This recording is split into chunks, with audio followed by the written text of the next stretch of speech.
just a bit outside.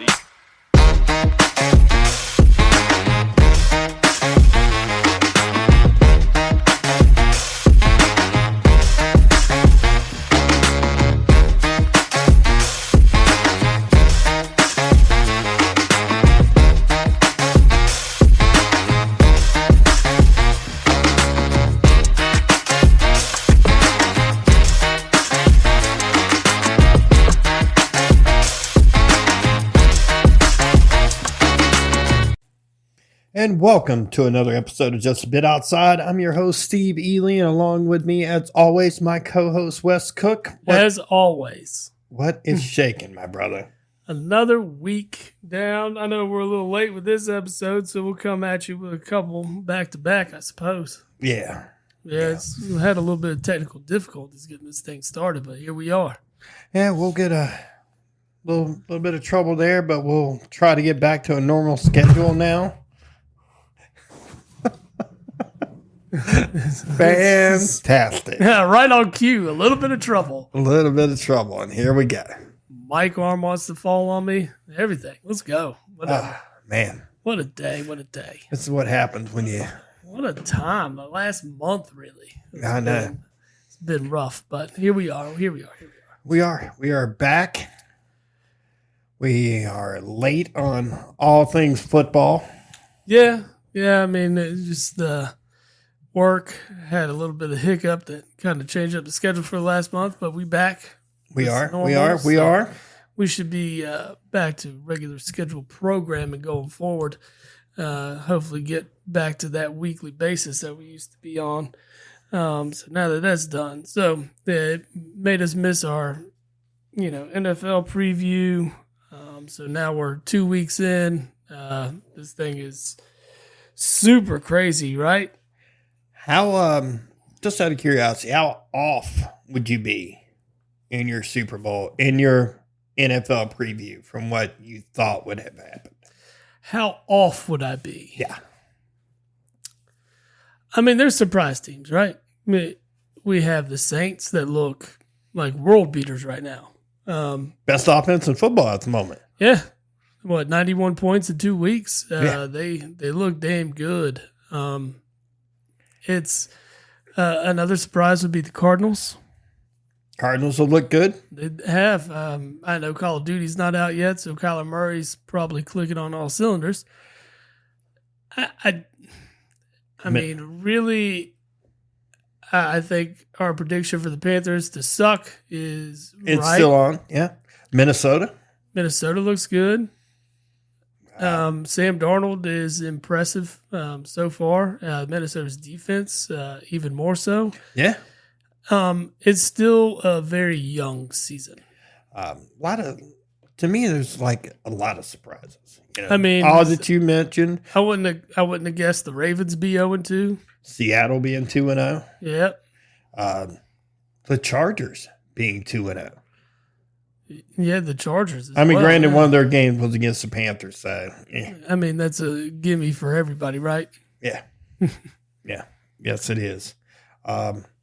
Baltimore and Cincinnati both being 0-2. Yeah.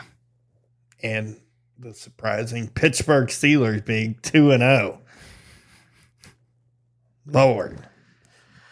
I mean, like I said, it's a young season.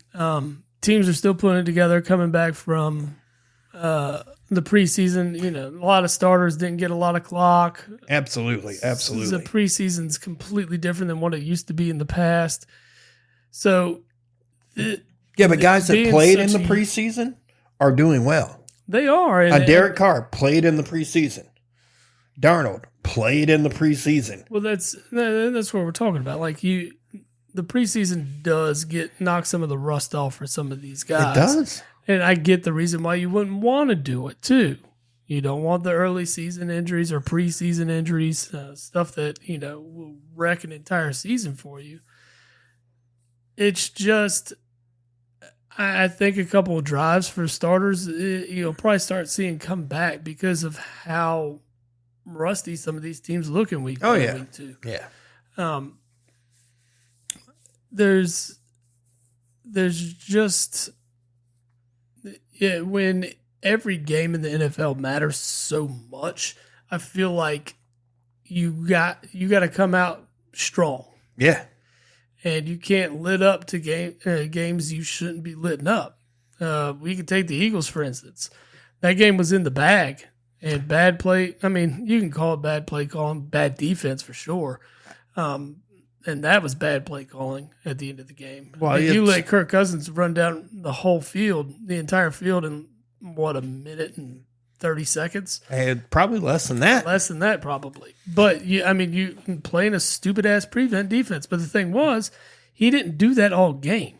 So now you want to change up the defense and give him all these gimme passes, and he's going to torch you. I mean, you give him time. Cousins, you give him time, he can do it. And that's what Kirk Cousins did.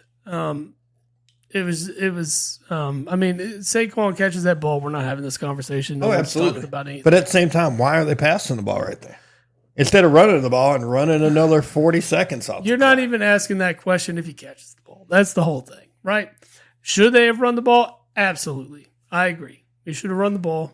That would have made a ton of sense. He kept the clock moving. Yeah. Time was the biggest enemy of the Falcons in that game. Yeah. But back to the point is these games matter. That game's going to come back and bite the Eagles in the ass. Where they should be sitting at 2-0 and leading the NFC East. Now they're in a three-way tie in the NFC East with three teams. Are they going to separate themselves? Hopefully. But, I mean, just piss poor play calling and poor execution and like things like that is what's going to kill this team ultimately. It's what killed the team last year at the end of the year. And it just kind of, as an Eagles fan, it gives me that whole just deja vu feeling. They had it under control. And if Saquon does catch that pass, ball game's over. It is. Ball game is over. And you're right. If he makes that catch, no one's talking about it. But it was the fact that it literally hit him right in the hands. And he just doinked it. He is usually a very reliable receiver out of the backfield. He is. I mean, you could arguably say he's one of the top 2 or 3 receiving running backs in the league. Sure. I agree. I mean, it's the catch he makes 9 out of 10 times. Yeah. But that's the one time, and it's crucial time to catch the ball, and those types of things happen. I mean, it's really just killed my entire week, to be honest with you. Well, a lot of things killed my week, but you know. I mean, bets, yeah. I was, dude, it did not go well for me. Me either, brother. Me either. Started Saturday. Well, Saturday changed everybody's life, I'm pretty sure. Particularly one game. It had an effect for sure. Yeah, I didn't expect it. I mean, you and I talked about it, and like multiple times throughout the day, and it's like, oh, man. And the game we're talking about is the Georgia-Kentucky game. But, I mean, we talked about it on the pod last week. Yeah. We were talking about, like, Georgia's going to smash. And they should have. They should have. What Kentucky did do, though, is they gave everyone else a blueprint of, hey, this is what you have to do on defense to beat Georgia. Yeah. Even though Georgia's offense did struggle somewhat. They struggled. They had a lot of drops. There's some good breaks that went Kentucky's way. Some that didn't really. Yeah, that interception that was ran back for a touchdown that got called back. Right. And you go back and look at that play. And it makes you think, right? Like, if the receiver caught the ball, came down with it, are they calling that a catch? Probably, right? Yeah, probably. So in that moment, how's it not a catch? Or how's it not a catch? And you could consider a fumble and pick and taking it back to the house. I just didn't see indisputable evidence for him to overturn the call. Officials, like especially in college, they miss stuff all the time, or they change stuff all the time. I just don't understand when you have video replay evidence, and the rule states if it's indisputable, clear precise. That's been disputable because it's disputable all week. So it's not indisputable. Right? That's the way I look at it. I mean, that's the way the rule's written. No, that's 100%. You're 100% correct. I'm not saying that's going to be the end all be all of that game. Who's to say that doesn't light a fire under Georgia's ass and they come back and end up whooping ass? Well, Georgia's one of those teams, man. You give them an inch, and next thing you know, they're up 3 scores on you, and you're just like, what happened? I mean, that's another surprising thing in that game. I mean, why Kentucky had the lead through 3 quarters. Yeah. I was in the middle of doing stuff. I had the game on in the background, but it was just like, what is happening? I think I texted you at like 10:30. Like, hey, did Mark Stoops not get the email or the memo this week of what he was supposed to do? Yeah, you're supposed to fold this one. That's exactly correct. Exactly. But no. We're going to try to win this one. We're going to let South Carolina beat the shit out of us, but we're going to try to beat Georgia. Well, that's the thing, is like the way Kentucky played that game was completely different than the week before. There's zero reason they should have gotten their asses beat by South Carolina. Could they have taken an L? Sure. But they should have been competitive in that game. Was that Kentucky's best home game? Like, as far as their best home game opponent, probably all year. Yeah, on paper, yeah. As far as like schedule and stuff, right? They go to Texas, but as far as home game, that was their get up home game next to like homecoming or whoever they're playing for. Well, yeah, I mean, we get Louisville at home this year, so I mean that one they'll get up for. Louisville's not Georgia though. No, it is not. Louisville's not Georgia. I'll tell you what, I'll take that win over Louisville any day, though. What, Georgia went over Louisville? Oh, yeah. The Louisville went over Georgia. Come on, man. You sure about that? I would say because you beat the number 1 team in the nation, that's kind of cool. So, but if you told me you're going to lose to Louisville, but you beat Georgia, I'd be like, yeah, I don't know about that. Like, what good does that do at the end of the year? Because that's going to be a bad loss. It doesn't matter either way. I mean, well, it wouldn't be a bad loss. Well, it might be. I mean, you did beat the number 1 team in the country, and then you would lose to probably a ranked team in the end. It'd be a ranked team. Yeah. In a rivalry game. Yeah. It wouldn't be like number 1, but no. I get it. Yeah, I just think, I don't know, that Louisville game just means more at times. Oh, it does. And you just know already with the loss to South Carolina, it's like, you're like, that was a game we were counting on. The expectation of losing to Georgia is like, and you're going to guarantee me the win at Louisville? Yeah. Or against Louisville? Then yeah, I'll take it. Yeah, I got you. Yeah. I get you. Other things happened. Ole Miss beat the wheels off of Wake Forest, and then Wake Forest promptly said, we will not see you next year. Right. They're like, we're not going to do this again. And then they actually swapped out the series with Oregon State. That's who they changed up with. Who, by the way, welcome back to the world, Pac-12. The Pac-12 looks phenomenal. Like, they're like, why did we disperse? This is a good conference right now. They learned a lesson. Is what they learned. They said, hey, Apple TV, you can't be our TV partner anymore. Well, good on them. I mean, that makes a ton of sense. I like the teams they're trying to get in. I like Boise State. I like Colorado State. I like Fresno State. I think those are good choices. Just the Apple TV deal is a bad move to begin with. You go with ESPN, plain and simple. ESPN, CBS, Fox. That's where you want to be. One of those 3. Right. You need to have those deals in place. But when you get the ESPN, you're talking ABC still too. So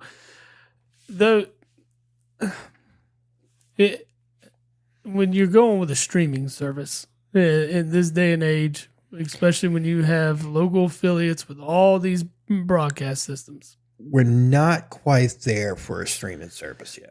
No. And the only one that's going to pull it off is the NFL. Well, the NFL. I will say Apple TV's been successful with the MLS.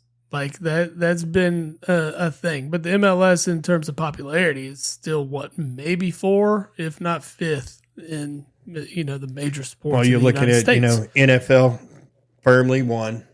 NBA, NBA, MLB. MLB. Then it's a toss-up between hockey and soccer. Honestly, man, it's probably a toss-up between college football. Well, that's a different story. I think college football, in terms of popularity, might be number 2, number 3. right? Yeah, I think in terms of viewership and just the amount of money that is raked in, I think college football is probably second. Yeah, But I'm talking. I guess we'd say football in general. football in general is number 1. Right. Yeah. But I get where you're going because college basketball is probably somewhere in there as well. Yeah. I mean, I would. But when we're just talking strictly professional sports, yeah, you've got a 1 through 5 ranking there, and at the bottom of that list is going to be the MLS and the NHL. Yeah. Hence why their franchises are worth like $7-8 billion. Yeah. You know, I mean, that makes a big difference. I mean, the NFL is the cash cow. But at the same time, like MLS, from where they started to where they're at now, no, gigantic leap. Huge leap. Gigantic. I mean, you could have bought a franchise when they first came out for what, $250,000, $300,000. They were dirt cheap.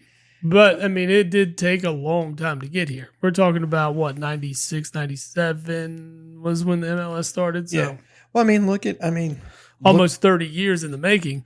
But, I mean, it all kind of started with that Beckham move. When Beckham moved over here, it put eyes on it. For the Galaxy, and then you start seeing a lot more players. You see Wayne Rooney. You saw the whole Messi deal in Miami. Well, that's huge. That's because now you huge. you're talking about all the younger generation right now. This generation of kids really have really bought into the sport, and it comes from that move, really. Yeah. I mean, they were already big into it, right? Ronaldo, Messi, those are the names. Those are the ones everybody wants to watch and see. You see their jerseys everywhere you go. And now that you have one of those two, on U.S. soil playing, I mean, it just puts bigger and more eyes on it. So that's why I think the Apple TV thing works for the MLS. But when you want to scale up and you're talking about something as big as college football in this country, because when you look at the fan bases, take for instance Kentucky, their fan base in the state is crazy. Well, yeah, it's great, but we're talking about very rural areas. Eastern Kentucky is very rural, so a lot of those people don't have high-speed internet. They don't have the access to stream and things like that. I mean, they're still living in a time way back in the past that we've forgotten as the rest of the country. Same thing goes, I would imagine, for a lot of those Northern California teams, the Oregons of the world, the Washingtons. There's a lot of rural areas over there. Yeah, but you're also looking at like Apple TV and Apple in general is a West Coast, like I don't want to say biased company, but that's where it's located. Sure, they're trying to do everything they can in their general market, even though Apple is worldwide. Yeah, but they were trying to do something different at that time. And it didn't work. But you're just not going to see it because, I mean, we've talked about it too. I mean, a big hindrance of that whole conference was the game times. Oh, God. And on the East Coast, you're just not getting the viewership. So that's why we were talking about, if you're going to have those games, you need to play them at 12 and 3 o'clock on that coast. Yeah. Because simply you'll have primetime slots on this coast. Those games should always be, as far as even a local 5 time. o'clock, a local 5 o'clock kickoff, a local 6 o'clock kickoff means it's no later than 9 o'clock here. Yeah. And you'll get the viewership at that time. Now, the fan base over here that supports all that, not really big here. Yeah, I get it. So it's not going to be the same, but you still got to adjust for an East Coast time if you want to, be important when it comes to viewership. I would watch more of that though if it had better times. I there would be. I would watch a lot more ordering games. The the 10 o'clock kickoffs and 11 o'clock in some cases. Yeah, I mean, we've seen basketball games tip off at midnight. It's like those things they're not getting watched here. You're not, and the population's all 1 hour behind or more, right? Yeah. So it's. I mean, I remember like growing up and watching Big Monday during college basketball season, and it would be like a Big East game and then a Big 12 game. Yeah. And then it would be like a Mountain West or a West Coast Conference game. It's usually Gonzaga in the like late 90s, early 2000s that you're watching it like, tips at 11:30. Right. And I'm just like, oh man, why am I up? Why am I staying up so late? But I was a younger man then. I could live off of like 2 hours sleep. I was able to pull this off. Yeah. I can't do that now. Yeah. I'm still up at 1 and it's not a Friday or a Saturday. I'm like, oh God, I'm going to hate tomorrow. Mm-hmm. Going to be bad. Going to be bad. Well, other games in college, so we can. No, let's see. I'm going back and looking. Alabama played Wisconsin, and that was probably the best game that Alabama's played this year. Yeah, it was 100% their best game. They smashed them. Milroe looked great. He didn't have to do a whole lot with throwing, but his legs came into play. I think he accounted for like 5 touchdowns. Yeah, it was sick. I was all over that game. Yeah, and you move over to Texas played San Antonio. Yeah, but I mean, we got the big women of San Antonio. We got to see. Shout out Charles Barkley. Yeah, we got to see the first legitimate playing time of Arch Manning. Right. Yeah. Who looked every bit of the part. He definitely did. I mean, granted, the competition wasn't really there, but yeah, he definitely looked the part and did exactly what's asked of him against the lesser opponent. So, well, the best part about the whole Arch Manning thing to me is in his one touchdown run, his one. I mean, yeah, he counted for 5 touchdowns? Yeah. Well, the one run, what was it, 67 yards? It was ridiculous. That's something you would never see from his uncles. Was more yardage than his uncles combined rushing in college. The one play. The one play. The one play. It's crazy. I mean, insane. And dude, he looked fast. Yeah.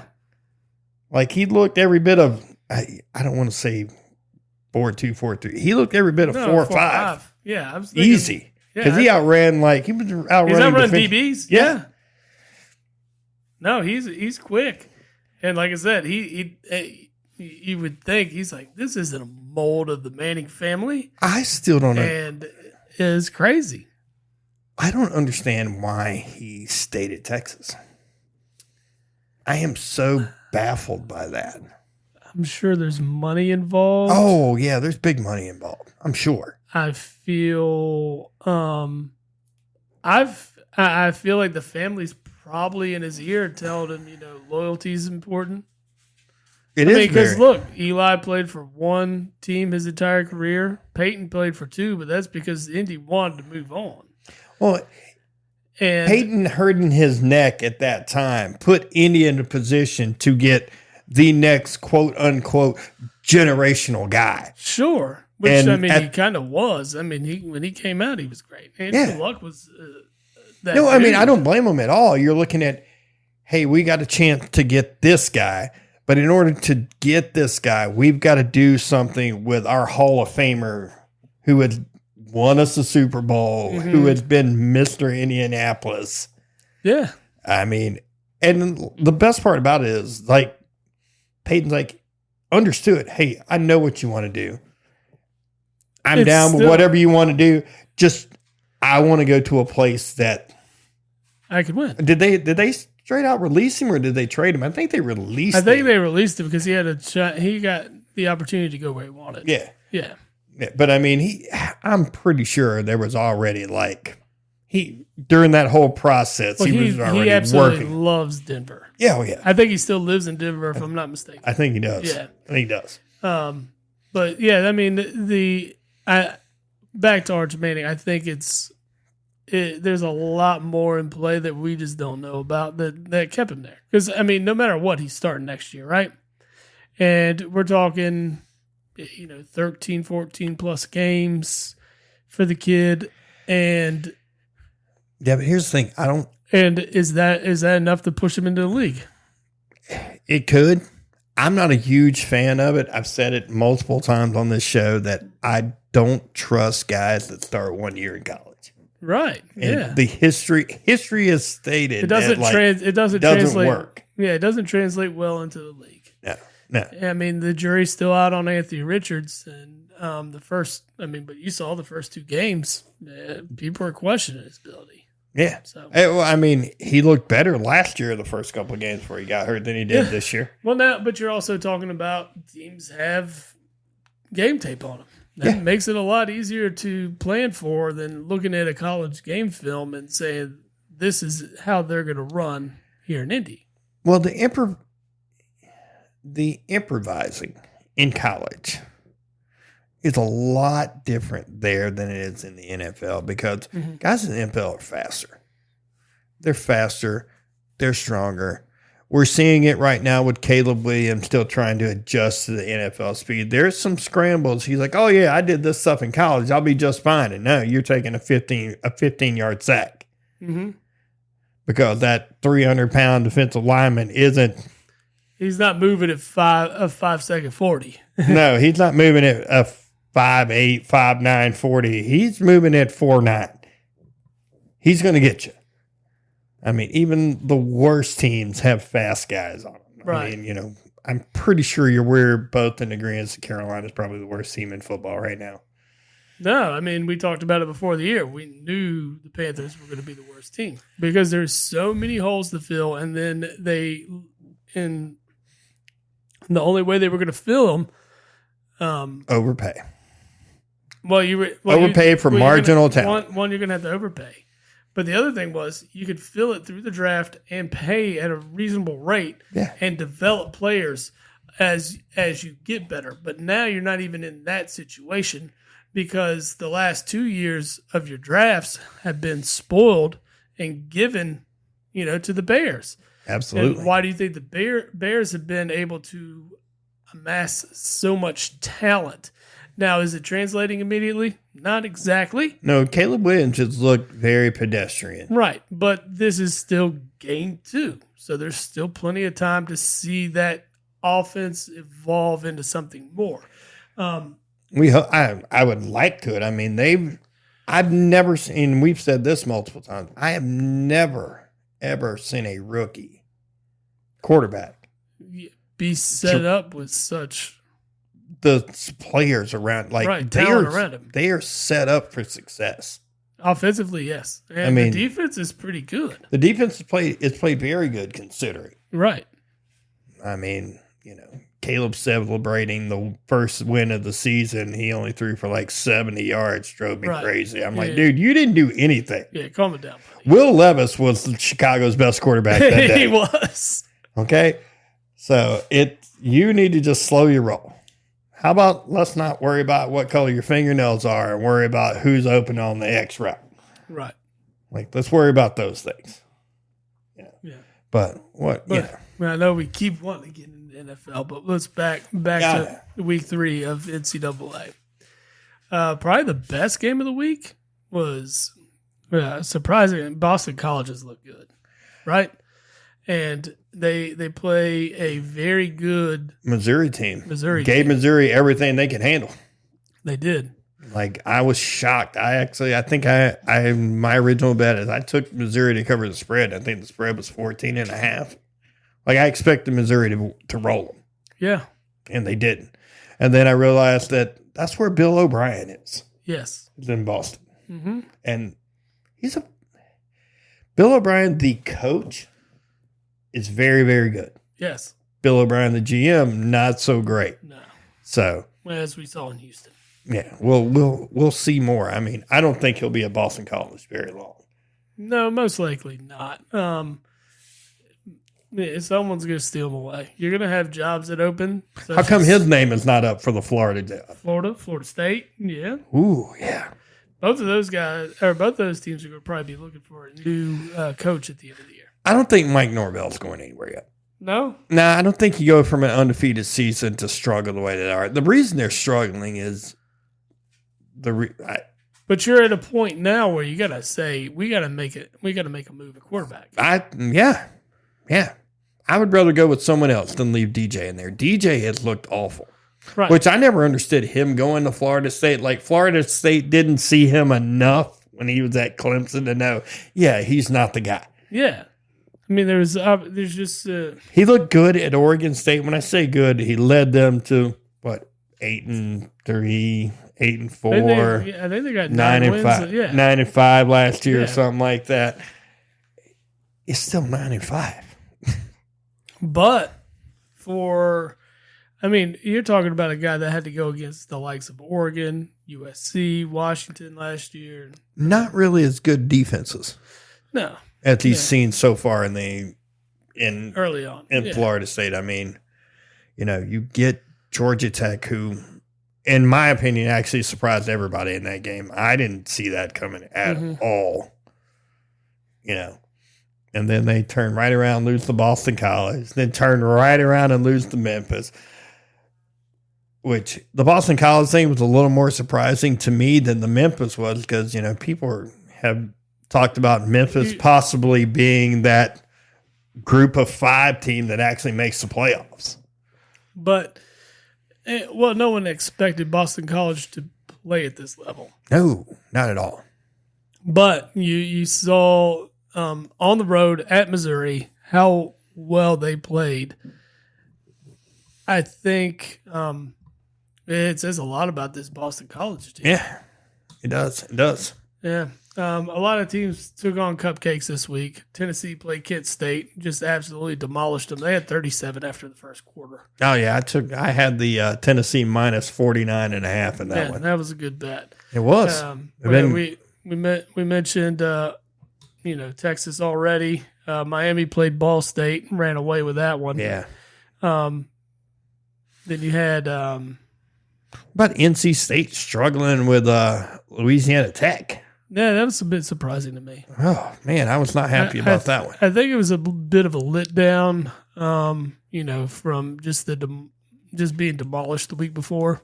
Yeah. But by Tennessee. Tennessee is better than advertised, though. Tennessee has looked very good. Mm-hmm. Tennessee has looked very, very good. Yeah, better than advertised to begin the year. They get a good game this weekend. They do. They get to welcome Oklahoma to the SEC. They do.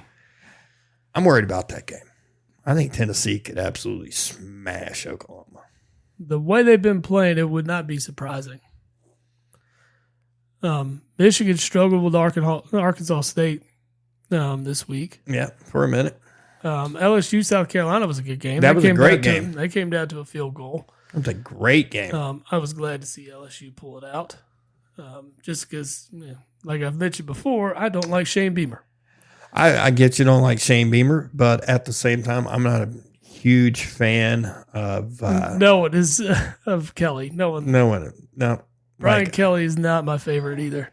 I think he got a very good LSU job by the mascot wants out. Yeah, I see this. He got a very good LSU job for taking an always overrated Notre Dame team. Correct. Always overrated.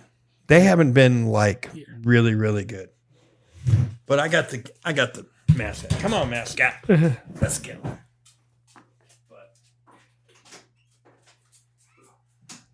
There we go.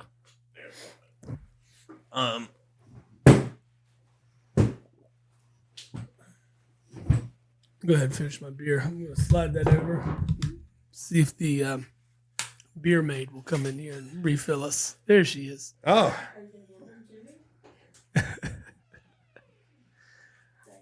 Much appreciated. I'm going to rinse these out. Thank you. Man, that's a lot easier to pour our own beers. I'm a big fan of the Jabbo Beer Winch. We are. We are. Yes. You can speak to us. Why not? Well, can I tell him something? Yeah, get on the mic. Get on Steve's mic. Can I tell him to follow me on CapCut? Sure. Come on. Get on the mic. You see, you're already on.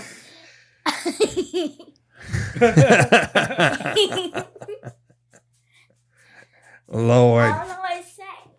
Well, what's your username on CapCut? Follow me on CapCut. My username is SlayQueen_capital KC. Oh. What is it? Slay Queen _capital KC. Look at you. Got you. And we Look spell that at you. SLAYQUEEN _ capital K, capital C. Yes. Cool. Well, let's see if we can get people to follow you on CapCut then. Yay. Fantastic. We'll work on it. We'll work on it. You need to follow We me too. will work on it. Yeah, we will work on that for you. We're talking about surprising games. How about Toledo going into Mississippi State and smashing? That's impressive, especially against an SEC team. I don't care if it is a bottom feeder. That's still an SEC. That should be a win for Mississippi State. 100%.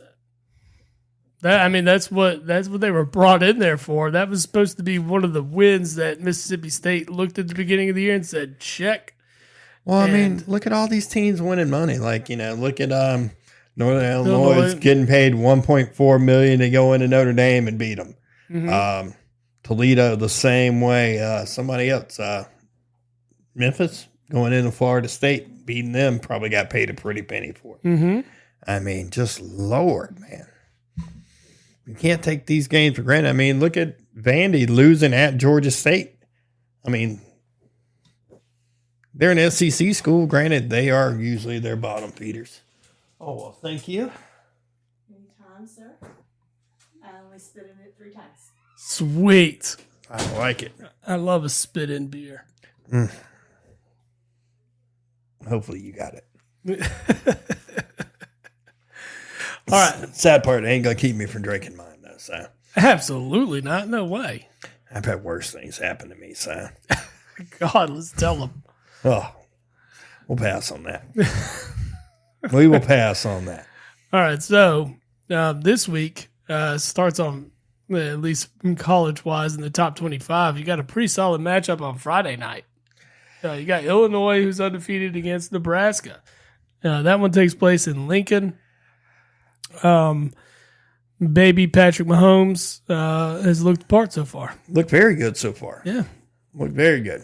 Looked so good that we had Shador Sanders crying about how many times he got hit by his sucky Colorado defense, which was very minimal. I believe it was none, to be Right. honest. Just felt a little rushed. Just thinking about it. Bryce Young has been sacked by his offensive line more than Raiola was hit by Colorado. Oh, sorry. I couldn't help it. Colorado has become the team that everybody loves to hate. I don't hate them. I don't hate them at all. I just want them to They're not humble. no, they're not at all. Yeah, But at the same time, it's Dion's team. So, I get that. I do, but you got to realize your place. You're not. You're not that team. Dion's name is on that list for the Florida job if it comes available. I just don't see that from a Florida State alum. I have a hard time seeing it too. Yeah, I think he sticks to Colorado,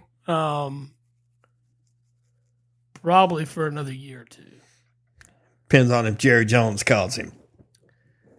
It's an interesting thought. We can get into that in a later. Yeah, that's later. But back to the slated games at hand and not talking. I like Nebraska. I like what Matt Rule's doing. Matt Rule, I've never said is a bad college coach. I feel he's a very good college coach. I agree. I think he tried to implement a lot of his college style into an NFL team, and it just doesn't really equate there because of just you're dealing with guys that make more money than you. Yeah. It's a tough thing to handle. Yeah, they're more valuable to the team than a coach is, obviously. You don't get that full control. Right. Which is, I think, the reason why, arguably the greatest coach of all time and Nick Saban didn't make it in the NFL. Wouldn't you agree that he's one of the greatest football coaches of all time? Obviously, I mean, his resume speaks for itself. Yeah. Yeah. It's crazy to think that him and Bill Belichick were on the same staff in Cleveland. Right. And Cleveland still sucked. Yes, they do. Yeah, so Yes, they do. team we both love to hate, Ohio State, plays Marshall. this Yeah, weekend. whatever. Yeah, that one's it. NC State Clemson game, that's a big game for you. Yeah, NC State and Clemson be an interesting one. The line is 20.5, man. I am taking State plus 20.5 all day long. I think that's a good bet. You're talking about, you just mentioned State and Louisiana Tech last week and how they struggled in that matchup. I think this is a bounce back week for State. They know if they have any playoff aspirations, this is kind of one you need to take. They got to W win with. this game. Yeah, you gotta get this win, and it's going to be a tough one in Death Valley, but I don't see them losing by 20.5 points. No, I don't either. I'd be shocked if they got waxed here, because I don't think Clemson's on that level of Tennessee. Yeah, but could we also see this being like, oh, Clemson's not as good as they once were, and then all of a sudden, boom. Yeah, we're still Clemson. It could be. I mean, this is a statement game for them as well. I mean, I thought them beating the pants off of App State last week was a statement. It was just let them know that we're not taking teams lightly. No, Yeah. no, not. They don't take teams lightly, but they definitely take the transfer portal lightly. Kid State got waxed last week, and now Pitt State gets their crack at it. So that should be interesting. Yep. I think one of the best games of the week is going to be USC and Michigan Yeah, in Ann Arbor. That one takes place at 3:30. I'm looking very forward to that. Yeah, that one will be a good one to watch. I'm glad I have my weekends back, so I will be able to probably tune into that one. That's going to be Oklahoma State, Utah is probably a matchup I'm looking forward to. Yeah. I think the one I'm looking forward to is Louisville and Georgia Tech, because you know how Georgia Tech likes to roll. I do. I'm kidding. I do. I do know how they like to roll, and I don't like it ever. No, the Utah-Oklahoma State matchup is a good one. That's going to be a big one. Yeah, that one's going to be interesting. Probably game of the week, Tennessee, Oklahoma. Yes. Probably. Tennessee, Oklahoma, it is game of the week. I mean, it takes place prime time, 7:30 on ABC. That one's in Norman. So game time weather in that game is 94 degrees. Ooh, That's super warm for this time of year. big time. So I actually think that favors Tennessee. does it? I think so. I mean, Tennessee's, we say Tennessee, they're not that far from where we're at on the coast. But they're In the grand scheme of things, they're really not. kind of more of a mountain town. They are. But They're right there on the outskirts of the Appalachian. Yeah, but the summers there aren't very much cooler than the summers here. No, I'm not saying they aren't. I mean, it just looks like more of a heat wave here overall for the Midwest, because Oklahoma State's got 96 degrees weather again kickoff at 4 o'clock. You're talking about Texas A&M 97 degrees there at College Station at kickoff. That's a 7:30 kickoff too. Ooh. Ole Miss at 86 degrees at kickoff at 7:45. Texas 95 degrees at 8 p.m. I mean, so then you come back and you look at Clemson, it's only 80 degrees at noon. So kind of a heat wave there in the Midwest. Yeah, it is. Yes, it is. Yeah. But is Texas number 1 right now? Texas is number 1. I did not realize. Kind of hard to dispute it, really, from what from we've the eye seen. test. I mean, really. I'm ready to start seeing. We get the first glance of the Oklahoma introduction into the NCC this weekend, Yes. and they don't get a light task. And it wouldn't surprise me if Heupel goes in there with a chip on his shoulder. To be honest. What's the chip, though? Hey, I played here. I should be a legend here, and you guys just completely dismissed me as a coach. I guess. I mean, it's there. I mean, they could have hired him. They could have. They could have did the same thing Nebraska did with Scott Frost. I mean, it's a valid point. But I mean, I like the job Heupel's done at Tennessee. I mean, I'm not a huge Tennessee fan. I know you're not either, but he's done a very good job. hate Tennessee. He's done a very good job. No, I mean, I'll give them credit. They're good. They're good. I wish Kentucky was at that level. I really do. It's just what he's done there has been super impressive, and I'm extremely jealous of it. You wish Kentucky was good enough to put that 10% talent fee on their ticket price? Correct. I still think that is fantastic. Good on Tennessee for being the first one to say, yeah, you want it, let's do it. All right, let's transition over to the NFL here. All right. All right. We could talk week 2 scores here. We started Thursday with a what looked like a pretty good AFC East matchup, and it did not turn out to be one. No. The Bills, really, I mean, from the game, it wasn't really all about Josh Allen this time. Josh Allen won him the game in week 1, and in week 2, this was all James Cook. And with James Cook and Bill's defense.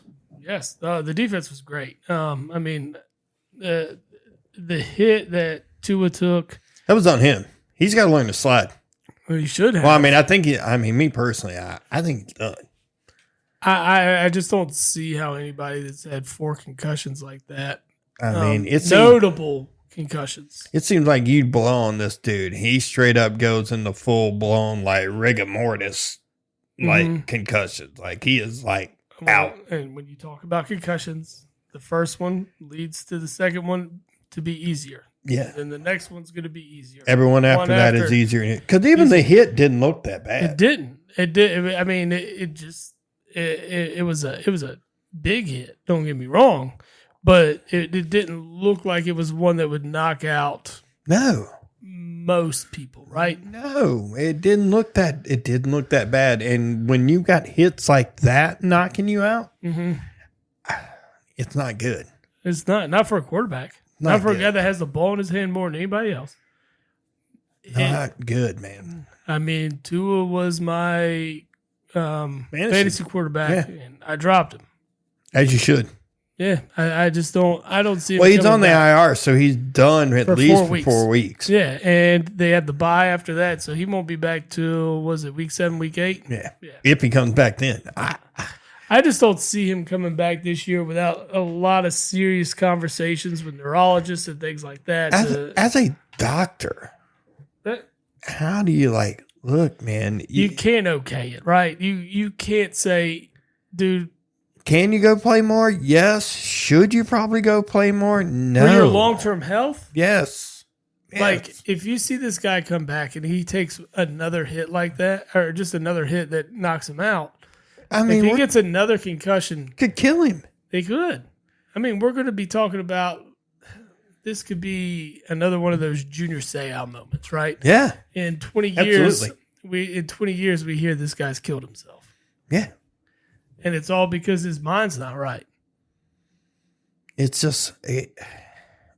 And I just think if there's a way to prevent, more damage to his brain, I mean, that honestly, you need to.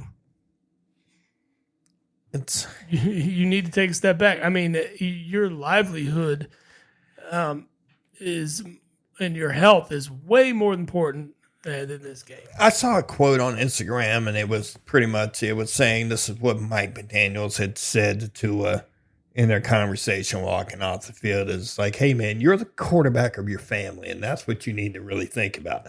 Yeah. I don't know if that's necessarily true or not. Neither one were mic'd up. But at the same time, I like the thought behind it.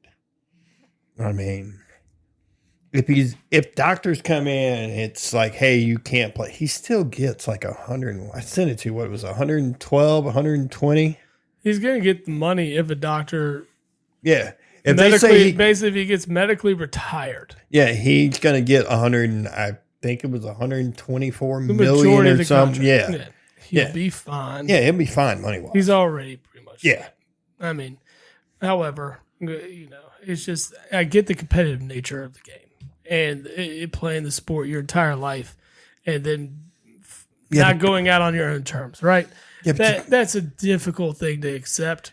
But at this time, and just the way the game is just not being kind to you, and it's just God's trying to give you every sign that this is. Hey man, this you need isn't to set it down. You need to take another path. But at the same time, it's just one of those things. Like guys 20 years ago had been like, "Screw it, we're going to keep going. Well, We're no. going to keep going." Exactly. Because the But money that's- wasn't like it is. Like I'm saying, he's going to get over $100 million if he gets medically retired. Right. And honestly, who's going to blame any doctor that medically retires? Nobody. Nobody. But the thing is, Nobody. then there's no dead cap hit. There's nothing.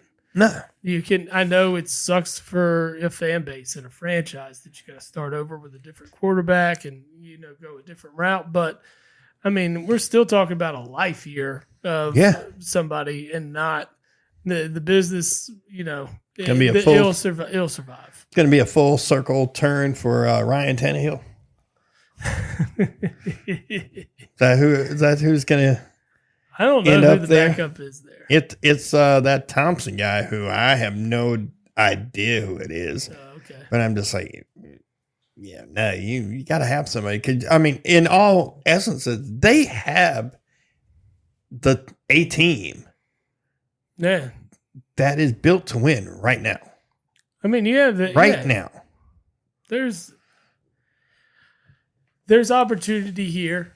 You talk about there's good backups on other teams that you could trade for that like a Jameis Winston, for instance. Jameis Winston, Joe Flacco. Joe Flacco. I mean, if you just need a filler for this year, then you want to mess around, with free agency later. I think Jameson's going to end up a starter in Cleveland for long. I mean, that is just it does not look good. it's a train wreck and a half, sir. Yeah. But I mean, if I'm the Dolphins, I'm making phone calls for guys like that. Yeah. Winston, Flacco. God, man. I would have said Trey Lance. I don't think Trey Lance is going anywhere. I doubt he is, but Well, at this point, he might be. But I Why mean, not? what we've seen from Trey Lance, especially in the one preseason game where he played the entire time, wasn't good. 5 interceptions. Yeah, I mean, but it was like 350 yards and 5 interceptions. But I mean, make a phone call for Bryce Young. I've seen where Carolina's saying they are not going to trade him. But you could say it all you want to. I think it's his situation. I think his confidence is cooked. I think him sitting on the bench is going to be good for him. I don't even care if he's sitting on the bench. I think a whole reset. If I'm Bryce Young, I'm not playing for Carolina again. Carolina's terrible. You haven't set me up for success in any way, shape, or form. No. Nope. I think he was best set up for success last year with Frank Wright and the staff that he had. Mm-hmm. Tepper wanted to meddle too much, wanted to be too much in control. Honestly, Tepper screwed it up by taking him and forcing the trade to go up and get the guy. My entire ride over here this afternoon was pretty much a conversation with my brother, who, is a huge Panthers fan. And as of last year, was a huge Bryce Young fan. Let's do it. I think he'll be fine, blah, blah, blah. And, I even told him, I'm like, cool, you can take Bryce Young, but you don't have to start him immediately. He's like, oh, no, when you take a guy number 1, you got to start him. And I'm like, no, you don't. If you've got a strong franchise, you don't have to start a number 1 pickup immediately. You don't. Right. You can say, hey, we know what we have on the field. We know where our quarterback's level is. Let's develop him. Let's bring him along slow. We don't have to rush him in and put him in behind some shit team. Right. And put him in spurts. You don't, you know, the game gets out of hand. Here comes Bryce Young. Yeah, a few drives here, a few drives there. Or just change up the game plan a little bit to where he's kind of an extra piece. Yeah, absolutely. And I'm with that. Allow for the game to come to him rather than him having to learn that game on the Him fly. having to be forced into a game. But the thing is, he's forced into a game that he doesn't have protection. He doesn't have weapons. I will say this, and I didn't realize this either, is my brother did say that Carolina's offensive line as far as protection wise for him, has actually been ranked 5th so far in the NFL. It's 2 weeks It's 2 weeks. I get it. against the Chargers D line, And who'd they play week 1? the Saints. Saints.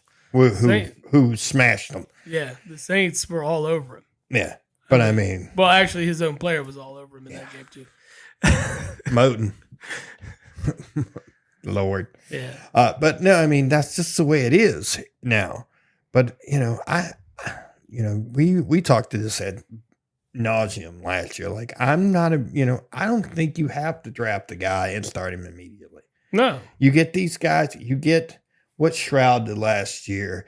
You get what, but see that when get you what say, Cam did, what Andrew Luck did. These guys, you're like, And that's they not all s- the time. but they're setting these false expectations for everybody. Everybody, else. everybody. Like CJ Stroud had the best rookie year of a quarterback of all time. All time. You can't expect that out of everybody that comes out. Well, look at Justin Herbert. Justin Herbert's rookie year. The only reason his rookie year went the way it did was a doctor accidentally deflated Tyrod Taylor's lung. But they were doing what they were, what you're preaching right now. Let a guy learn the system. Yeah. Let him slowly come along. Don't rush him out there to the wolves. Tyrod Taylor kind of got it on both sides. I mean, he was there for Herbert. He was there for Baker in Cleveland. Yeah. Baker in Cleveland wasn't going to start. He wasn't going to start as the number one. You don't have to start that guy. Mm-hmm. You don't have to. If you got a strong foundation and a strong game plan, and you're willing to say, hey, this is our game plan. It's not a right now game plan. It's a 3-year game plan. Do it. Do it. Yeah. I mean, I don't want to be that guy about it, but we've seen this work from a franchise Yeah. for the last But you're not- 36 you're not- years. You're not being that guy. That just because we're seeing how well Green Bay does it. And why do you think they go from Hall of Famer to a good quarterback? To what looks like it's going to be a very good quarterback for Right. the next 15 years. Yeah. I mean, I didn't like the pick. And I said on record on this show that I didn't know what he was going to be. That if he sucks, it's not going to surprise me because, you just don't go like You don't get 3 Hall of Famers in a row. You just don't. Yeah. You just don't. And it's, the odds on it are just not that way. But you got to be able to take that and you got to be able to do something with it. Look at San Francisco. They had Joe Montana, Steve Young, and Elvis Kerbach at one time, who ended up being a starting quarterback himself in Kansas City. Just like Montana. Yeah. Well, I'm just saying, you don't have to be that guy. You don't have to rush a guy. Not at all. I will say I like what I've seen from Jaden Daniels so far. He hasn't been bad. It hadn't been terrible. Well, he was when we talk about it, we thought he was the best quarterback in this draft. I did. We both did. Yeah, I did. that was the guy we would have taken. So, and jury's still out. He's not set up or well equipped right now. No. But it's a Their one game is their one win is against the Giants. So Yeah. eh. and we're talking about another team that is abysmal. Yeah. Just like Carolina is definitely the Giants. I saw a saying today they were talking about the Panthers quarterback next year is going to be Daniel Jones, and I'm like, that's pretty funny, and it's 100% possible. It is It's 100% possible. very funny. I've been giving but the whole conversation with my brother, we're like, oh, Carolina just can't, I don't think they can take care of quarterbacks. He's like, what do you mean? I'm like, look at their last 2 starters before Bryce Young. Sam Darnold, Baker Mayfield. What are they doing now? Successful so far. So far. Baker definitely is. He got paid. And Sam Darnold looks like he's in a good situation. Sam Darnold is very lucky that McCarthy got hurt Yeah, he is. because they were going to roll with McCarthy. right. They were going to do it. And then This is beneficial to McCarthy too, because now he gets to sit back and learn and watch a quarterback prep on a Absolutely, absolutely. a seasoned quarterback that preps on a day-to-day basis, and just see how the life of a quarterback, starting quarterback, actually is for somebody. He doesn't have to just get rushed into it all. yeah, Yeah. Michael Penix is in a fantastic situation. Oh, yeah. You couldn't I ask mean, for a better one than him. at this point, like you're like, oh, I still think it was like a little early. Yeah. Like I still think Atlanta had other needs, but at the same time, if there's a guy you like and you're willing to let him sit, Yeah, it's not a bad move. it's not a bad move. Kirk Cousins isn't a bad guy to sit behind. Because there's no way in my mind that Kirk Cousins is ever be like, bro, you got to learn on your own. I ain't teaching you nothing. Mm-hmm. I can't imagine that is going on. No, Kirk Cousins is too good of a guy. Like, I mean, he's way too good of a guy. Yeah. Yeah. He's definitely taking him under his wing for Oh, sure. God, yeah. I mean, is he going to play this year? Is he going to play next year? Probably not. I don't know if he plays year 3. Probably not. If Cousins is still playing, well, I mean, Cousins will be 39 then, so Yeah, man. Who knows? Who knows where he's going to be? Let's see what kind of a clip he's playing at. I mean, the first 2 games, Kirk Cousins hasn't been great. But it's he didn't look great at all Monday. Like I said, I didn't really get to see a whole lot of the game. the only time I got to see like pretty much the last 5 minutes, and he looked fantastic. That was it. That last drive was the best drive he put together probably all year. The Eagles didn't do themselves any favors. They made him look that good. But it is what it is. But again, that's another guy that didn't play in the preseason, that is still getting used to new players. Mm-hmm. I mean, Atlanta's skill position guys are, I think they're great. Bijan and Drake London are both getting what you expected. I'm still surprised Kyle Pitts hasn't. He's coming. It's coming along. I think that is a Cousins getting used to the system. I still firmly believe Kyle Pitts can be a top 5 tight end in this league. Should be. He's body, the hands, the routes, everything. Athletic. Yeah, he does it all. I mean, he should be. He should be. We'll see how that offense evolves over the next few weeks to see how much more they do incorporate Pitts into it. I think the biggest surprise of week 2 for me was just the way the Saints manhandled Dallas. Oh, my Lord, in sir. Dallas, for that matter. I mean, I watched the majority of the game. That Dallas game cost me more money. That was the one game I missed on that parlay. I didn't bet it just because I would have, if I was going to bet it, I would have taken Cowboys to probably cover, and I'm glad I didn't. I took them to cover. I was like, man, Cowboys at home, they should be fine. Home opener. Yeah, and they got smashed. Derek Carr is looking phenomenal right now. He's having the best season of his career right now. I mean, phenomenal. I mean, it is only week 2. I got to keep explaining that. I don't know why. People know. But I mean, he looks phenomenal right now. He does. I mean, he's definitely looking the part of a MVP caliber quarterback right now. Which just sounds crazy. It does, because you just didn't see it really from him in Las Vegas. You haven't seen it with him with the Saints so far. He looked But good. something about this year. Kamara looked good so far. Yeah, Kamara, it looks like his old self again. The young receivers they got are looking Yeah. good. It's just like, holy smokes. What It's a have different they world. found? Yeah. And then, their defense. They've got a good formula here for sure. They do.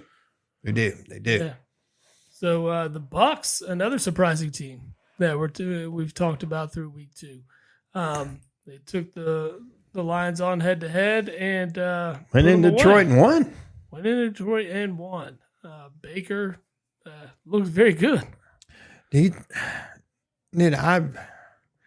I've been a Baker defender for a long time. You have. Kind of like I've been a Kirk Cousins defender for a long time. I've been a semi-Derek Carr defender for a long time. Yeah. I mean, the NFL has always been full of quarterbacks on these guys' level that are starters for 14, 15 years. Yeah, do they ever win a Super Bowl? The majority don't. But they're still good enough to say, hey, we're one of the best 15 quarterbacks in the world. There's only 32 of these jobs, and we have one, and we earned it, and we deserve it. It just surprising me in that sense. But I don't know. I don't know. Like, I keep thinking Cleveland is kicking themselves for just tossing Baker to the side. I mean, they could definitely save themselves some money. They didn't allow for him to develop the way they should have. No, they didn't. They didn't. It goes back to patience and being a strong enough organization to say, hey, this is the plan. This is what we're doing. Well, I mean, with Baker, too, it's like he wasn't in the greatest of situations there. No, he wasn't. I mean, really, if you look at it on paper, he's not in the greatest of situations in Tampa, but he's turned into a leader on the field. He is. And he's the guy that is making guys around him better. Well, that's the thing they've always said about Baker is Baker has always been like a great teammate, that his teammates love him and that he plays with a chip on his shoulder and stuff. And like, I kind of felt like when he was in Carolina and then leaving and going to Tampa, that like that chip like multiplied, got bigger. And he's like, no, I am an NFL quarterback. I deserve to be an NFL starter. Mm-hmm. And then he goes to Tampa and plays very well last year, wins a playoff game. And man, and then here we are. Now we're talking about, after 2 weeks, Baker is a potential MVP candidate at this moment. Right. Yeah, we'll see how he fares going forward. But I mean, it's still early. The Kansas City-Cincinnati game was fantastic. It was. That was one of the more impressive games of the weekend. Cincinnati looked like the better team on the field. Kansas City got a lot of breaks. The pass interference at the end was very. It was pass interference. You could go either way with it. You could have not it's called one where it. you can hold that flag, but at the same time, throwing it. The two-time defending Super Bowl champs are going to get a call like that. Did he get their hair early? Sure. But if they hadn't thrown the flag, I don't think anybody would have complained about them not throwing the flag. It wouldn't have been as bad. I agree. But being that it is Kansas City, that's kind of what you come to expect, right? I mean, that's they have the refs on their side. They do, and they've earned it over, with the play. I mean, we know this is the NFL's darling, so you've got a lot more to do than just beat the 11 players that are on the field against you at the time. But you got the face of the NFL, in Mahomes. Exactly. So I mean, and then you're pulling that whole Taylor Swift train with you. And well, I mean, I still think Joe Burrow looks a little rusty. He does, but I'm telling you, Cincinnati looked like the better team. They are still missing T. Higgins. Yes. I'm waiting on him to come back. I think that's when their lineup changes. Chase has been okay so far, but he hadn't been their leading receiver. He's getting doubled up. He's getting doubled and triple time. Yeah, it's very easy to defend because now you don't have a weapon like T. Higgins to really, play off of. Well, and make the defense work harder. So, and you got to scheme around Higgins just like you do against Chase. That's it. So it's the Bengals look like the better team. They were just unfortunate with the way the game turned out towards the end there. I thought Cincinnati should have won that game. But it is what it is. And it's still early. This is kind of what Cincinnati does at the beginning of a lot of seasons anyway. They struggle early and then finish strong. Well, I expect that out of Burrow anyway. I see Kansas City struggling. Losing Pacheco is going to be huge. That's a big loss for them. That's a big loss. A lot of teams losing talent right now. Yes. Yeah. I mean, Tua, McCaffrey being hurt, and now Deebo Samuel's being hurt for San Fran. Mm-hmm. Look at Pacheco. I mean, that was a surprise this weekend too. Is the Vikings going 2-0, and well, look at Puka and that game really Cooper wasn't. Kupp. That game wasn't even really close. Yeah, but I mean, this is where we're at. The Vikings kind of fought their way back into that game. Or not the Vikings, of the Niners fought their way back into that game. Yeah. I mean, just the injury bug is ridiculous right It now. is. It is bad for a lot of teams. I agree. Like, I mean, San Francisco losing two of their premier weapons. But at the same time, Mason has looked fantastic for them. Like, He filled in the spot very well.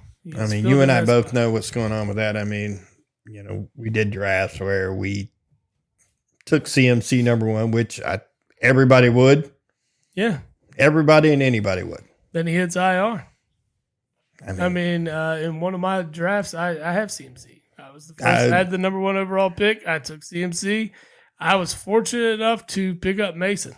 So I was able to backfill him very quickly. And it worked out. I don't have access to it that way, but I did a draft for a person that they had the number one pick. I took CMC. A person. Yeah, a person. I took CMC. I took Debo. I even was able to get Brock Purdy like late, like 11th round or something like that. And I'm like, all right, cool. I actually on that team, I got Purdy and Jared Goff past the 11th round.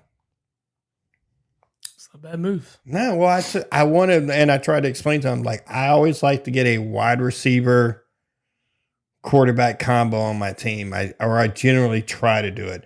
And like I said, I had McCaffrey and Debo and then Purdy. And then I also have like Laporta. I also took Laporta and Goff in that one. Not a bad move. Yeah, it wasn't bad. But, my fantasy team is horrible. So, Yeah, in our league, we're both sitting at 0-2. It's not looking well. AJ Brown was my second round pick and did not play this week. And he's probably not playing next AJ week. Brown is another one of those guys on that list. Yeah, it's just not great. It's just surprising. I mean, who knew J.K. Dobbins would be doing what he's doing for the Chargers? Right. I mean, I didn't know. I mean, he's away from the Ravens curse, so. Yeah. He looked great. Seahawks beat the Patriots. Not really a huge surprise. I mean, the Patriots coming out and winning week one, it made everybody kind of. What is this? Yeah, what is this? The Packers took care of the Colts with Willis at the helm. I was shocked. I think I actually, being a Green Bay fan, I actually took Indy plus the 2.5 or 3.5 that they were giving. I'm like, dude, I'll take that all day long. You would think with the backup quarterback coming in and going against a Colts team that was looking for a W, especially after a bad week one. Well, Jacobs kind of handled that game. 150 yards on the ground. Yeah, I mean, you really knew you were going to hand the ball off a lot. Yeah. So makes sense. The Commanders and the Giants played. Someone has to win. It was the Commanders in that one. Was it the Commodes didn't even score a touchdown in that game, if I'm not mistaken? Did not score a touchdown. Yeah, they were all field goals. Did not score a touchdown. The Giants were the first team to score 3 touchdowns and lose a game. Yes. The Giants scored 3 touchdowns and missed 3 extra points, or no, they missed went a 2. for 2. They went for 2 each time because the kicker got hurt in warm up. In warm up. Yeah, you got to tell me the punter can't kick a field goal, an extra point. Man, 3 extra points is a tie ball game, yeah, right? Yeah. And I'm just saying, you gotta have a backup plan in those situations. They only carry 1 kicker. Mm-hmm. I mean, me personally, I don't know if you're a kicker, why wouldn't you, if you're a field goal kicker, why wouldn't you learn to punt too? Or if you're a punter, why wouldn't you say, hey, I'm going to try to kick field goals? I think they all do it at some point in their career, because usually, you got to look at a high school team. It's the same kicker guy. And the punter are the same guy. Yeah, the same guy. So then they find what their niche is. Good thing the Browns have a good defense. Yeah. That's the only thing that's going to get them some W's. And, it is not going to be Deshaun Watson. No, it is not. Deshaun Watson awful. Looks awful. The Jaguars, though, more awful. So, thankfully for the Browns' defense, for them, they can win ball games strictly based on that. I am I don't know. I'm slowly losing. Not that I've ever been huge on like Trevor Lawrence, but I'm slowly like, how is this guy making $50 million? It's just it was his turn. I get it was his turn, and it but worked like out in his favor. he hadn't earned it. I know what you mean. I mean, I'm not a big fan of Dak getting the $60 million, Yeah, but at the same time, if you look at Dak's stats, Dak has they the stats. kind of warrant it. I mean, yeah, you got a regular season quarterback that can No, murder for you. that I'll agree with. But if you look at his stats, it's very warranted. Let Like me he's throw- earned it. Let me throw my shade. I know you're throwing your shade. I get it. I know you're going to. I'm just saying that statistically, I can see where Dak can say, hey, man, my stats are just as good as Patrick Mahomes in the Yeah. regular season. No, I mean, and we've seen Just as they good. are. But one wins in the playoffs and the other one When doesn't. one doesn't. Yeah, I agree with you. I agree with you. And I think winning the playoffs means a hell of a lot more. So who's next in the quarterback game? Who's next? It's a good question. Purdy? Yeah. Yeah. Probably this year, too. Yeah, that's a big decision. This coming off season. Yeah, I think that's a big decision. He'll probably get a tag. I think the first year to give him a year to negotiate. I wouldn't be surprised if he's that guy that says, hey, man, I'm cool with 40. I mean, he could Keep be. putting. I'm cool. Honestly, if I'm Purdy, hey, I'll take 35. Keep putting talent around me. Yeah. I mean, are my expectations higher because I take less money or more money? I don't know, maybe. But I mean, I'm still waiting on a guy to do that. I don't think they ever will. Tom Brady did. How many Super Bowls did he get for it? I know, that's what I'm saying. But Tom Brady did. But I'm just. no it's one else funny. did. No Yeah. one else did. Now, I will say this for a quarterback: get your money on that second deal. Not everybody gets the opportunity like Tom Brady to get the third, or the fourth, the fifth deal. No, I get your money. Yeah, Get your money, but get like, your money on that second deal, that or the first extension. yeah, but what's the that difference? one? You gotta get it though, No, because I- you're not going to get the opportunity again, and then you get that money. Yeah, but you couldn't go. You couldn't go to a franchise right now. You're telling me Purdy couldn't go to the 49ers right now and say, "Hey, Not when you have leverage like that. that's what I'm saying." He could go to the 49ers right now because he's got leverage, and he could say, "Hey, give me 5 years at $35 million, but I want it all guaranteed." You're he still looking at what? But he's probably at least a $50 million a year quarterback. You're get leaving that. $15 million a year off the plate. Yeah, but you're also Over leaving. 5 What you're years? leaving though is you're leaving that money for them to go keep you surrounded with talent. Yes, you do. That's the They're thing. already up against the cap wise. That's the point. They're already up against that line. They're getting ready to start having. They've got this year and I think maybe next year, and that's it. Debo's not going to.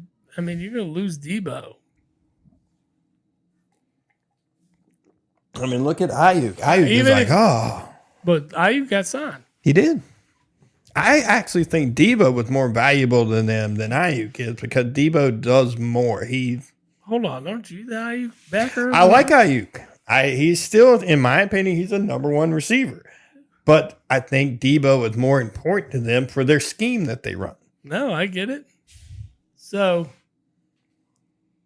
I mean, it would be interesting on how that comes up. I mean, me personally, it goes back to the whole Robert Horry deal. You want to be, what? Do you want to be Damian Lillard, make $500 million and never win a chip? Or would you be like completely fine with, hey man, I made $250 million and I won 3 chips? Mm-hmm. I mean, we've talked about this before. Like, is your legacy lasting because of money or is it because of what you did? And I understand that concept. Winning really do. championships makes you a legend. I just don't think I want to leave that much money on the table or off the table. I mean, $15 million a year. I mean, get your bag. I get it. Get your bag. But I think, especially for Purdy, who's been essentially underpaid to this point. Well, the NFL Players Association wouldn't probably let anybody take a deal like that. No. They'd be like, "Oh, what are you doing?" Blah, blah, blah. No, you're going to set us back at the quarterback position. Yeah, but all it takes is one strong dude. It's like, dude, I don't need $70 million a year. Mm-hmm. You know, I can live just fine off of 35. But I can live fine off of 40. But I'm thinking when you're talking about a quarterback, though, you might see somebody take a $5 million a year discount. So instead of 50, he'll settle for 45. I get it. And that's cool. You know, all right. So over the lifetime, like they'll find, you know, If you could take 5 to 10, not leave and like 15. any way else to make up that money for him, and then you'll get it. Yeah, if you're a big enough star, you're going to make that money back. Sure. Like LeBron, in all honesty, doesn't have to be the highest paid player in the NBA because he makes so much money off the court that he makes up for. I mean, look at Jordan. Jordan made the majority of his money from off the court stuff, not on the court. Well, yeah, especially in that time. Yeah. I mean, look at Nike. That's where his money is. Nike, Gatorade, Yeah. McDonald's. I mean, you have the ability to make money. Sure. I mean, you do. I mean, look at your guy, Jason Kelsey. How much money is he making right now off the field? Oh, yeah. I mean, they just signed a $100 million contract for the podcast. Yeah, exactly. I mean, the soup commercials with him and Travis. I mean, he ain't hurting for money. Oh, no, man. Those are kind of the face of the NFL. One of them doesn't even play in it anymore. Yeah. If something were to happen, their offensive line, you think they could talk him into coming back? If he saw Say their center gets hurt. an absolute need to come back, I think he would. But But you also have to be in a position to be successful. If this thing is, if they're at 2-4 and the center gets hurt, Kelsey ain't coming back. Now they 5-1. Maybe. Say they're 8-1. Yeah, Center gets hurt. You think they could talk him in? You think he would unretire for that? Yeah, I think he would too. I think he would I think he would too. because he's gonna do the team a favor at that time. He come in, be a knight in shining armor. Yeah, exactly. I mean, he just has the opportunity to do it. I'm sure there's verbiage in his contract that says I can go back and play, and I'll come back when I'm done. They would want they wouldn't say no. Oh, exactly. But like I'm saying, If he hadn't retired, they wouldn't have been like, "Hey, you got to go." No. But yeah, I think it would have to be a dire situation. I think it would have to be, what's his name? Is it Jorgensen? What's the center's name? Cam Jurgensen. Jurgensen. Yeah. If Jurgensen got hurt, it would have to be Jurgensen. It's not going to be a guard and they want to slide Jurgensen back to guard and bring Kelsey in. I don't think that would be the case. It would have to be Jurgensen getting hurt. I think so too. And it could derail the season without having a experienced Center, yeah. Yeah. I think in that situation, yes. If the season's already derailed though, he's not coming back. Well, I mean, think because about there's it. no benefit to it. In all honesty, center, quarterback, two of the most important. Well, we know quarterback is probably the most important, but you telling me center is not? I mean, they're the only two guys that touch the ball every You're offensive snap. No, I agree. I mean, we've seen bad center play, bad snaps going over your head. I mean, we saw it in the snaps that aren't released. I mean, there's everything. that comes Look into at the play. Alabama game last year. Yep. The Alabama-Michigan game. Their center was horrible. Probably cost them the game, in all honesty. Yeah. But, like, I mean, you got to have that guy. Got to have it. But let's look forward to this NFL weekend. So, real quick, we missed the Raiders game over the Ravens. That's a huge That is W huge. for the Raiders. Minshew played great. A big swing in the opposite direction of where the Raiders started the year. the Steelers started 2-0. I mean, granted, they haven't really played top notch. Their defense has started 2-0. Yes. If you want to be honest. Yeah. The Cardinals beating the hell out of the Rams. It's impressive. I mean, granted, the Rams are just. The best soundbite from week 2 came from the Pittsburgh game to me. Was the whole Bo Nix after the game. They asked him about the interception he threw, and he's like, "Yeah, I stepped back and I threw it to the wrong guy." And that's it. Yeah. They asked him something about, like, how do you feel about, like, what'd you see when you threw the interception and this and that? And I just stepped back and I threw it to the wrong guy. Yep. Way to eat it, though. You know what I mean? Good on him. I agree. Just think that dude I remember him being a freshman at Auburn and starting, and like just did not look good. You're like, ugh, like I know your legacy, but I don't know if you're this good, bro. Yeah. And we already talked about the Eagles game. I mean, we saw what happened. We know what happened. It's got to get better. The Eagles have a hell of a test this week against the Saints on the road. Yeah, that's a scary game for you guys. It's a very scary game, especially it's one that, you could be coming in 2-0 and L is an acceptable thing at this point. Now it's not, because then you're moving to that 1-2 mark, and that's more dangerous ground. So this is one you definitely want to get. But tomorrow the action starts. The Patriots on the road against the Jets, and Rodgers back in business there. The Patriots still trying to fill this team out, right? Yeah. Defense is good. Yeah, Patriots defense is very good. Offense is struggling. Offense is really unpredictable at this time, and the defense is what's going to keep them in this game. Yeah, but I mean, who do they really have offensively? Who? I don't know. Stevenson, that's about it? I think so. I mean, I don't. A pretty good offensive line. But their wide receivers, bad. Yeah. I think they still have Hunter Henry. Yeah, Hunter Henry's there. I think, dude's good for like 5 games. Yeah. Them not goes back to us talking about drafting a quarterback high and not being forced to play. Mm-hmm. I mean, they're doing it with Drake May. It's smart. Yeah, I wouldn't rush him out there for a season that doesn't really have a whole lot of upside to it right now. Well, they're doing the whole thing with him, and then they kept Milton too, who apparently wowed some people in camp. Yeah, and that goes back to something you and I talked about. I mean, Milton is Richardson. Yeah, they're the same dude, like 100% the same dude. They are. Yeah, we've talked about it. So we'll see how that evolves and what direction they go into going forward. I think it's going to be Brissett starting for the rest of the year unless something crazy happens. Yeah. I mean, I wouldn't rush either one of those guys. No, I'd let them all take their time. Because Milton's got a big arm, but his accuracy is a little suspect. Yep. 1 o'clock slate on Sunday starts with the Birds at the Saints. Saints are a 2.5-point favorite. Over under is 49.5. I think the Eagles are going to come out wanting the ball because of the L they took. I'm hoping that's the case at least. But you've got a hell of a task, at least from this team that we've seen out of New Orleans. Defenses look great. Offenses look great.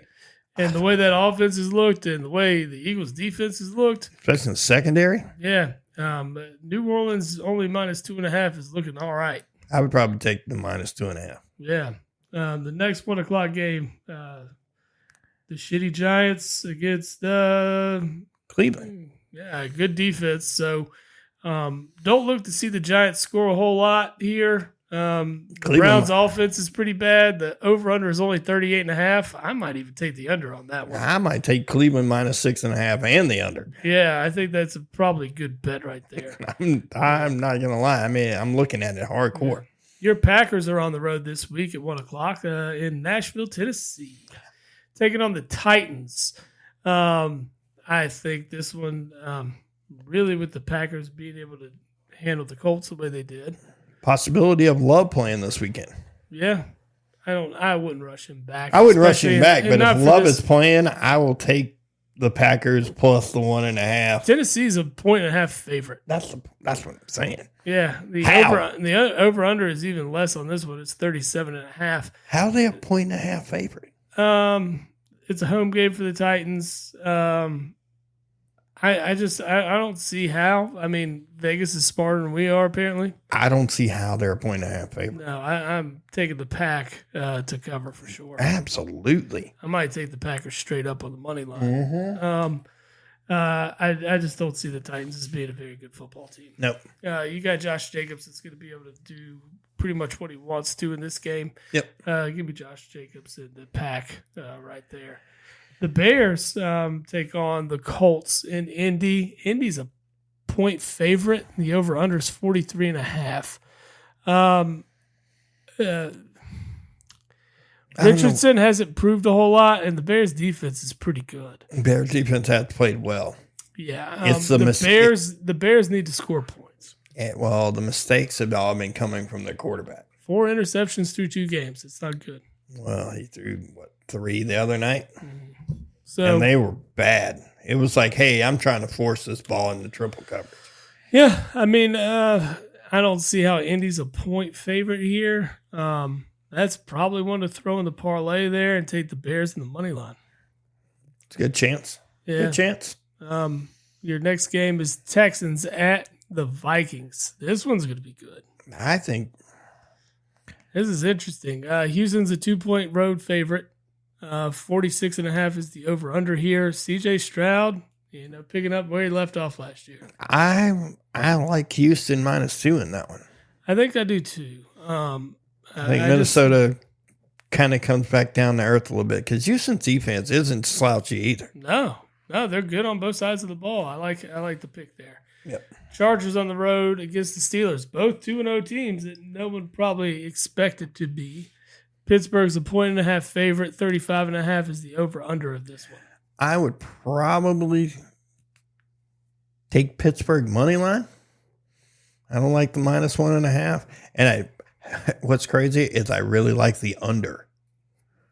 The under 35.5 is probably not a bad bet. I mean, could we see a 13-16 game, Yeah. 13-10 game? Absolutely. Yeah, We could. That could be it. I mean, we know Pittsburgh offense ain't probably scoring a touchdown. No, it'd be a tough one to bet. Broncos on the road against Tampa. Tampa's a 6.5 point favorite at home. 39.5 is the over under. Bakers look phenomenal, and he gets the Broncos at home. I'm taking Tampa Bay and the points all day. Yeah, I'll take the -6.5 on Tampa. Can Man. Tampa score 40 by themselves in this game? Maybe. Maybe. I think the over might be the way to go here. Maybe. We dive into the 4:05 slate. The Panthers on the road in Vegas. Vegas only a 5-point favorite. 39.5 is the over-under here. Definitely slam the Raiders in -5. Yeah, Yeah, absolutely. slam that all day. Panthers didn't even score a touchdown last week. Nah. And the Raiders defense looks pretty damn good. I don't know about the over-under. I don't think the Raiders offense is potent enough to get you 39.5 here. So I'd stick with the under on that one. Yeah. Dolphins, new look Dolphins here on the road in Seattle. Seattle's a 4-point favorite here. 41.5 is the over-under. I want to take Seattle here. Yeah, I want to take Seattle minus Yeah. the 4. I think the Dolphins are going to struggle out of the gate now. New quarterback, this is a road game on the West Coast for them. This one's going to be a tough hill to climb for Miami right now. Absolutely. Yeah, give me the Seahawks here. The next 4 o'clock slate, the Ravens, who are 0-2, are on the road at Dallas. It's a must-win for Baltimore, I believe. Baltimore's a point favorite, and it's a must-win. They got to get over the hump. 48.5 is the over-under. I'm slamming the over. in I this would game. slam the over on that one, Yeah, too. this one's going to be a fucking shootout. I think, it comes down to a must-win for the Ravens. The Cowboys at home looking to bounce back after just being embarrassed last week. To be honest, This it's a one's gonna must be- win. It's a must win for both. I think so. I think both teams are really looking for W's here. They both need it in a bad way. Yeah, but Baltimore going 0-3, the likelihood of a team making a playoff starting 0-3 is very, very, very slim. Yeah, there's been very few teams to make the playoffs. I think it's after less starting than like 10% or something like Oh, it's that. lower than that, I believe. Yeah, that's going to be one to watch this weekend for sure. Niners on the road in LA against the Rams. Niners are 7-point favorites. 44.5 is the over/under here. I am taking the Niners. They're bouncing back this week. Well, the Rams have no wide receivers. Right, exactly. So, Like none. yeah, give me the Niners here. I think you might even want to take the Niners in the -7 in this one. Yep. Lions at the Cardinals. This one's going to be interesting. Lions need to bounce back. Cardinals coming off a big win. Detroit is a 3-point favorite. The over-under in this one's 51.5, the highest one of the weekend. I actually like the over. Yeah, I think I'm going to like the over here too. Both teams have shown they could score in bunches. So the only thing that really concerns me is Jared Goff, that 1-3 touchdown to interception ratio. It's 2 games. Yeah, I'm not it really is. worried about it. Yeah, I mean, he can bounce back. Yeah. Don't get me wrong. Sunday Night Football, you got the Chiefs at the Falcons. Falcons coming off a steal of a win. Chiefs, of course, they stole a win too. So Chiefs 3.5-point favorites on the road in Atlanta. 46.5 is the over/under in this one. I don't see a lot of these teams. Either one of these teams. I'm going that much. under on I that. think I could go under on the 46.5. Probably Chiefs money line. I still don't think the Falcons have put it all together. And the Chiefs look to be the beneficiary of a lot of luck recently. Ride the lucky streak of the Chiefs. We are fortunate enough to have 2 Monday night games this week. Jaguars at the Bills. Jaguars don't look good. They don't. do not. Buffalo coming off a big win. They're a 5-point favorite at home. 45.5 is the over/under. Not touching that one, but the Buffalo -5 is looking real tasty. I like the Buffalo -5. Yeah, Buffalo -5 looks really good. Give me the Bills at home. Then you get the Commodes at the Bengals. Bengals are 0-2. They need a win here. Bengals are 7.5-point favorites. 47.5 is the over/under. Not touching the over/under here, but I think Cincinnati covers 7.5. I like the dog this week. Especially if you see T. Higgins come through. I like Washington plus 7.5 in this one. So you think they keep it close? I think they can keep it close. Okay. Cincinnati hasn't shown anything explosive yet. They just went toe-to-toe with the Chiefs in Kansas City, right? Was it in Kansas City or was it in Cincy? It was in Kansas City. Yeah, But they went toe-to-toe with teams that are – there are 2 teams that still aren't playing at their highest level. Sure. No, I mean, I get that. But I still think Cincinnati is going to miss – I think Cincinnati is missing the shit out of Joe Mixon. Yeah, it was a bad move to let him go. And plus the way Joe Mixon's been playing in Houston. Yeah, seems it's like that was an awful let go. Yeah. Awful. I mean, I get nobody wants to pay running back, but you bring in Zach Moss. Zach Moss has been okay, but he's not Joe Mixon. No, not at all. I get it. All right, man. Well, that's going to wrap up this episode for this week. Yep. Yeah, midweek episode. We'll come back at you hopefully this weekend, if not early the beginning of next week with another one. Yeah, I hope we can get in this weekend. I don't see any reason why not. That would be the ideal. Back on the normal schedule, sir. Yeah, I know, right? Yes. All right, man. Well, until next week, we will catch y'all. Yep. See ya. Later. Post-game show is brought to you by Christ, I can't find it. The hell with it.